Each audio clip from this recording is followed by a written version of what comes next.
In 1997, we were still seeing the side effects of Scream. Yes. And Wes Craven's Kevin Williamson magnum opus. Kevin Williamson was the new hotness in horror. He had written a good slasher film. He had.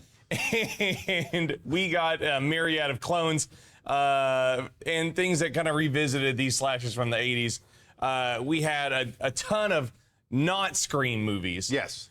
And I Know What You Did Last Summer was the first big one that was not Scream, and it had star power. We had Sarah. That's right. We had Freddie. Oh, yeah. We had Ryan Tulane Philippi. Yeah. And we had Jennifer Love, huge acting chops and personality. I think by too lean you mean too aggro. Because good Lord. and Jim Gillespie and Kevin Williamson brought us I Know What You Did Last Summer. A man about a hook who slashes teens. A man about a hook. A man about a movie about a man with a hook who slashes teens.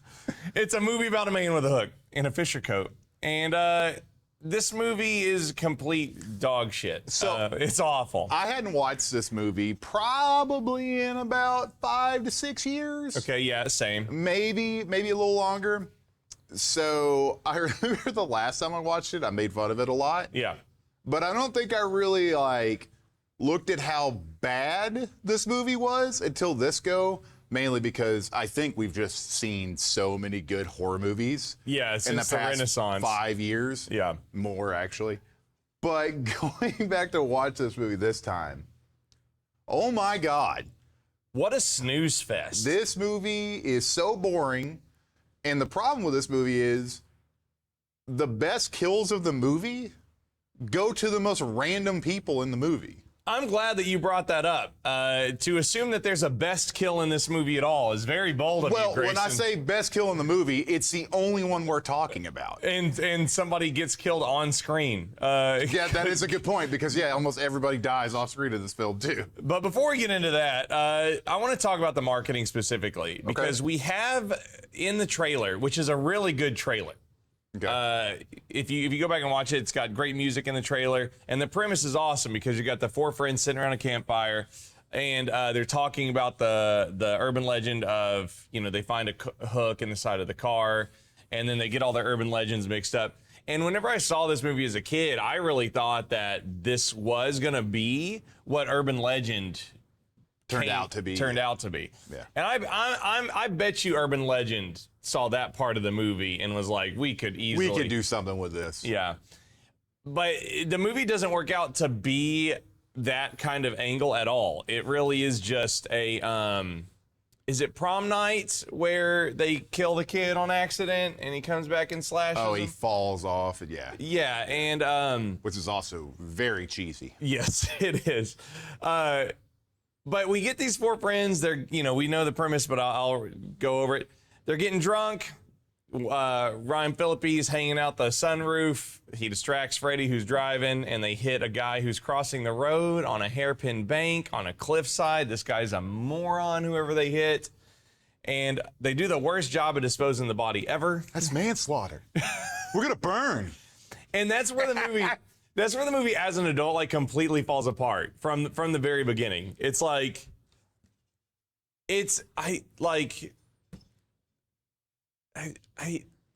okay, it is manslaughter, and Freddie's probably gonna get a DUI, but he's not even really. He's sober. Well, yeah, I don't think he's drinking at all. And Ryan Phillippe is such a fucking maniac that he just bullies the other kids into ditching the body. I don't think I've ever seen a person in a movie that I hate more than Ryan Phillippe's character in this. Yeah. He is the biggest piece of trash, and he is the person that you hope has the worst kill in the movie, and he doesn't. Yeah. But there's a scene right after they talk about manslaughter to where he's basically choking Jennifer Love Hewitt's character, and Freddie Prinze's character is just looking, not doing anything. He's like, oh man, this is crazy. He's just like, that's the girl that you just said that you love and you want to marry. And you deflowered on the beach a second ago. And you're just watching this happen. And even, I will say, this is probably the best acting of the whole movie. Yeah. This scene is the best acting. They do seem like scared, irrational kids. It is. They're scared, and the look that Jennifer gives him after it's over with is you're a coward. Yeah. And it is like, okay, I felt that. But that's it. Mm-hmm. That's your one. You're done for the rest of the film. For the rest of the movie, this is what you get. You get Freddie Prinze doing this.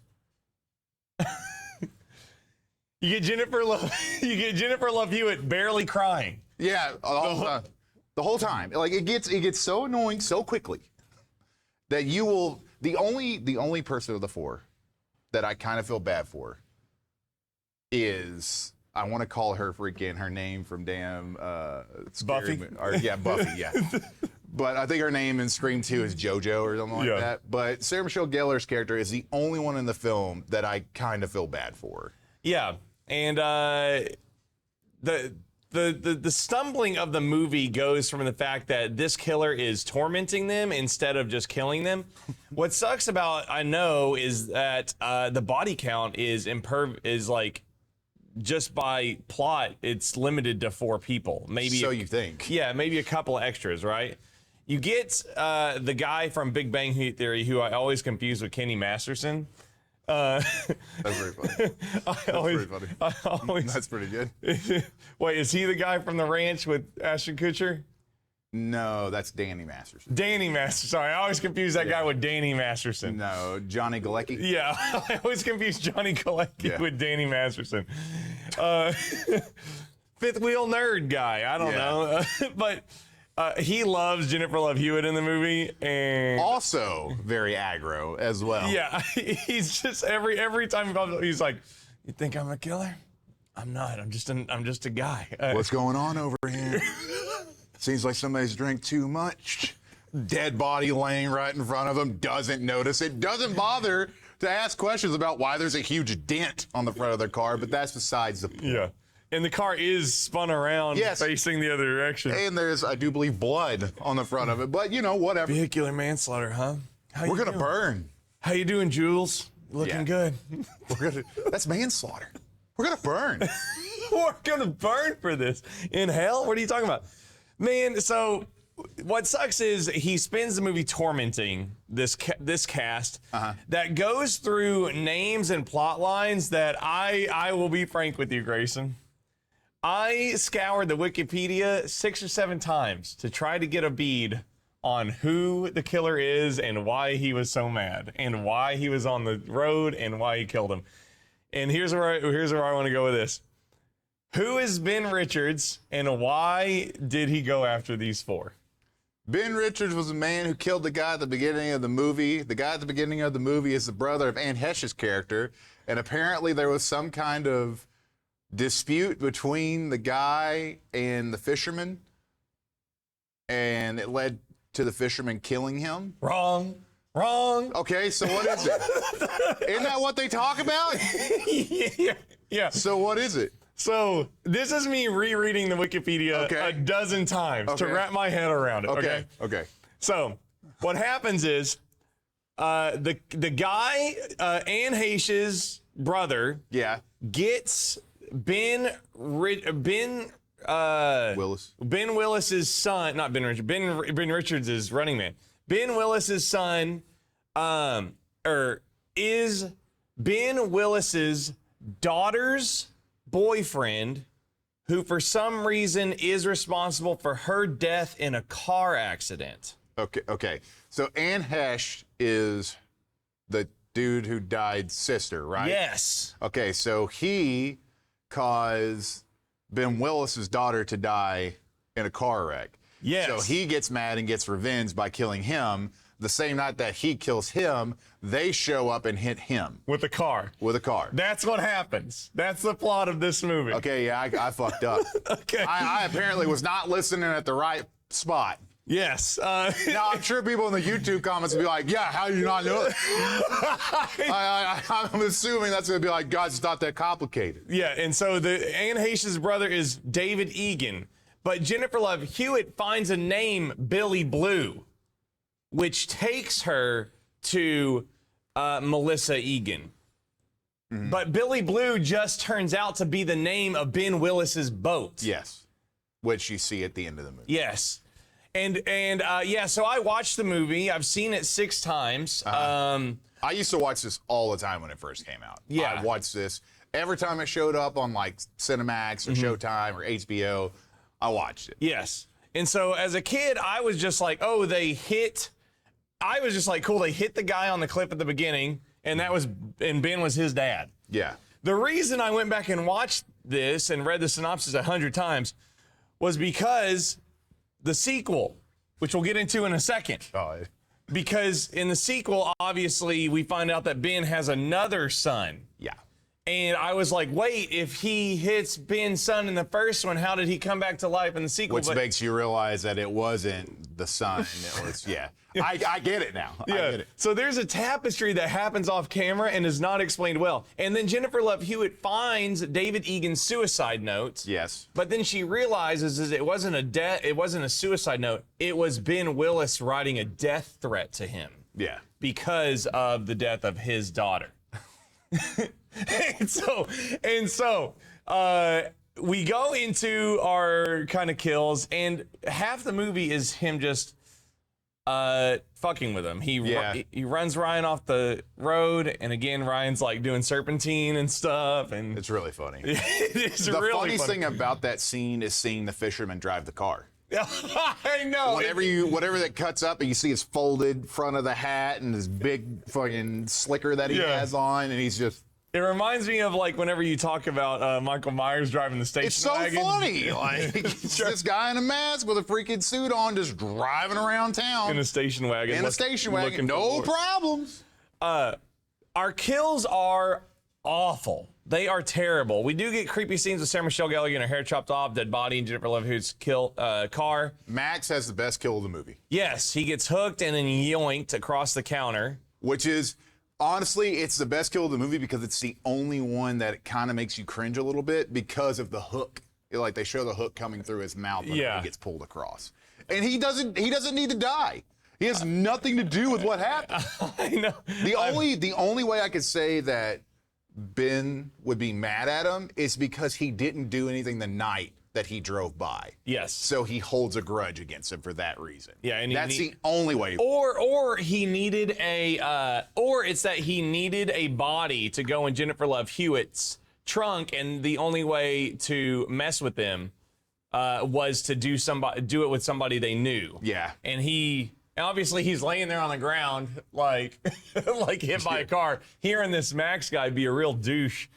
And he's like, oh, I'm gonna kill him later. Oh, he'll be great. I'll hook him right in the jaw.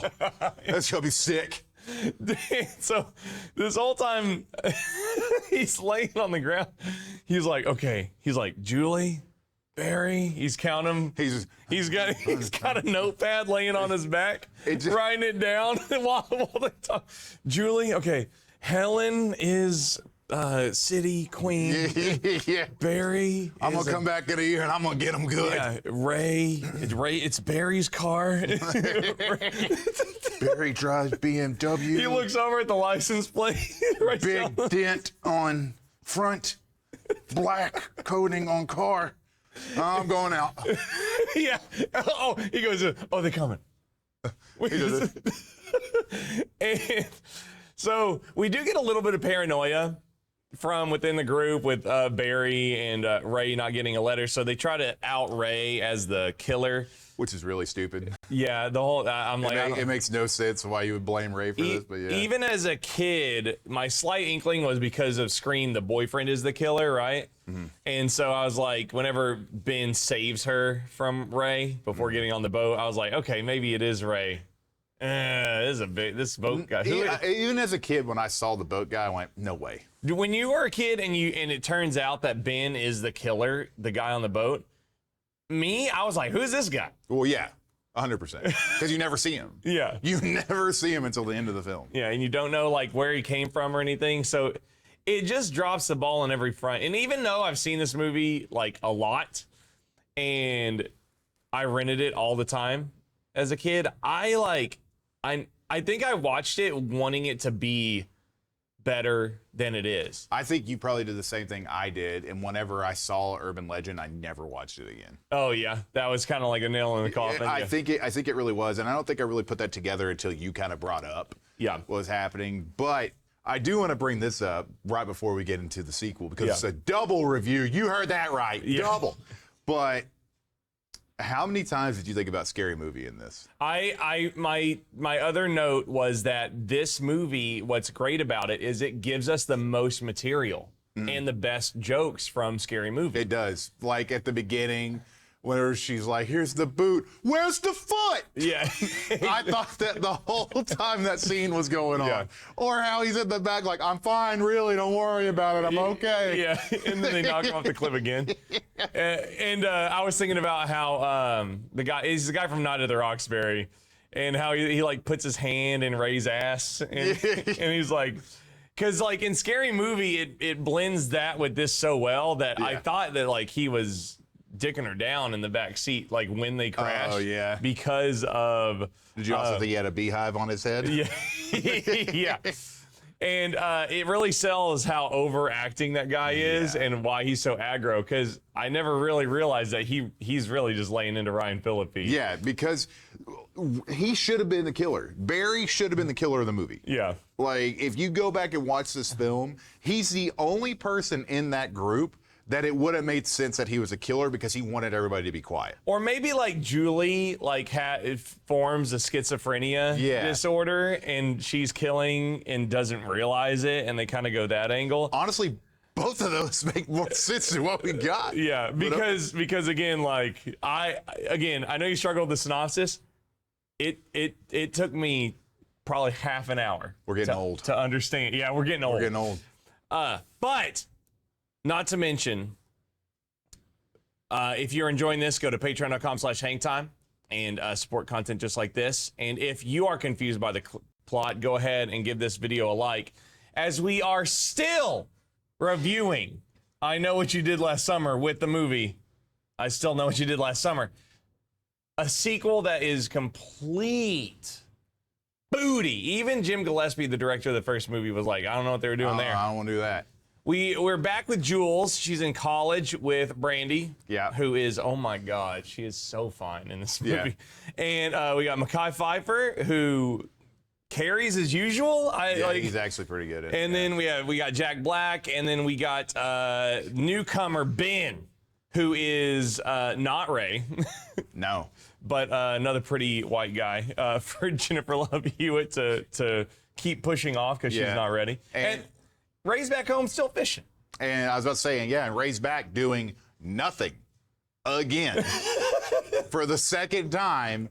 I don't know why they and I love Freddie Prinze Jr. Yeah, I know. I do. I love Freddie Prinze Jr. I hope they do something else with his character in this next movie. I doubt it. Yeah. But I hope they do. But my God, Ray is such a bad character. I know. He is just the worst. Every single time he shows up, I'm just like, man, why is he even in this movie? They could have easily just, when they broke up, could have just wrote him off. Yep. And it'd been fine. He could be fishing. Nothing would have changed. He could be fishing, bringing in $150K a year, and fucking some sweet little bar owner back at that awesome cottage seaside town. But not him. He's got to talk to his best friend. Yeah.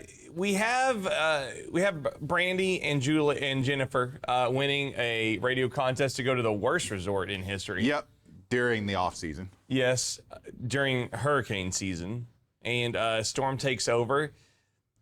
And God, the reason I wanted to include this is I don't have a lot to say other than just like, what another snooze fest. Yeah, this one's worse than the first. The only thing about this movie that I would suggest people watching is how awkward Jack Black's character is in this film.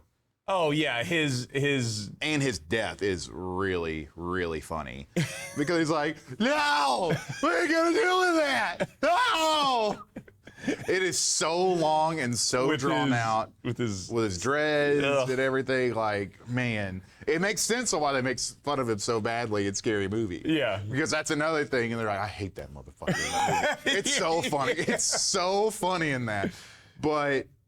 Yeah, this movie came out a year afterwards. Yeah. So it's like they were filming this directly after it was done. What the one thing I do want to say about I Still Know, and this is kind of a sweet thing because Grace and I have known each other for 30 years now, is that I do remember talking about this finale with you and us thinking it was the slamma-jamma. At the time, let's just set the scene. You're on the island. It's raining like crazy. Yeah. You just find out that Good rain. it is good rain. It's good But rain. you just find out that the guy that's been with them the whole time is Ben's son. He does a really good acting, being crazy, be like, "Who do you want to talk to?" And he does his radio voice. Yeah. "Who's your favorite?" or whatever he says.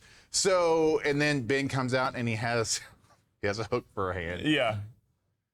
So when this happens, you're like, "Oh man, we're getting a showdown here." Ray's showing up now too, Yeah. and they're all out battling. Yeah. You got a Ray and 2-on-1. Like they're doing their best, and Ray kind of does something for a little bit. I mean, he throws a couple of good punches. Then he gets rock bottomed by does. Ben Willis, by young it Benny. takes probably 2 of the worst hits to the face I've ever seen. Dude, they look like they hurt. It looks like they really punched him. Some movies, it's like punches are a little bit more like whenever he gets tortured in Wanted and he's getting punched in the face, I'm like, oh my God, stop. Let's take it back a notch. Yeah, it's like those punches stop hitting James McAvoy for real. Whenever Ben Will beats up Freddie Prinze, it's like, oh God, stop hitting him. And then he rock bottoms his ass.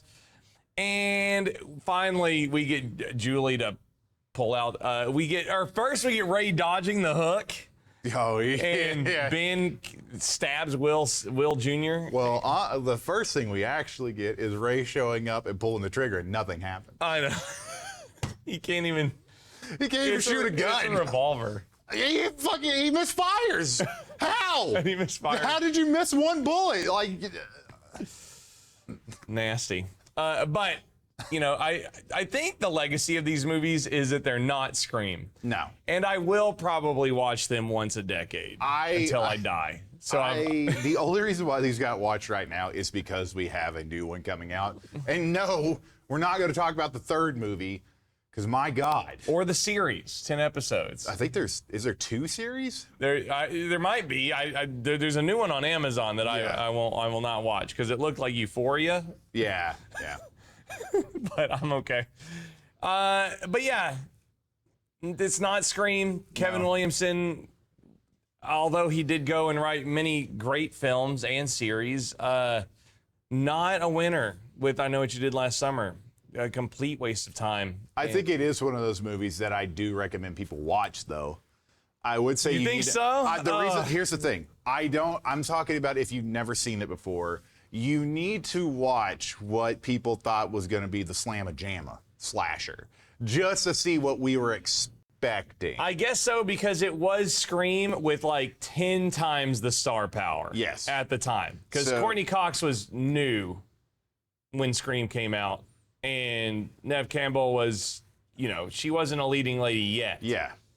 And but when you saw Jennifer and Sarah and Ryan and Freddie, it was like, man, Oh wow. Yeah. that is a stack. That's a stacked cast. Yeah, at the time you wouldn't know it, but man, that was just slam dunk casting right there. I do recommend it. In reviewing these, if I had to give both movies out of 10, I know I would probably give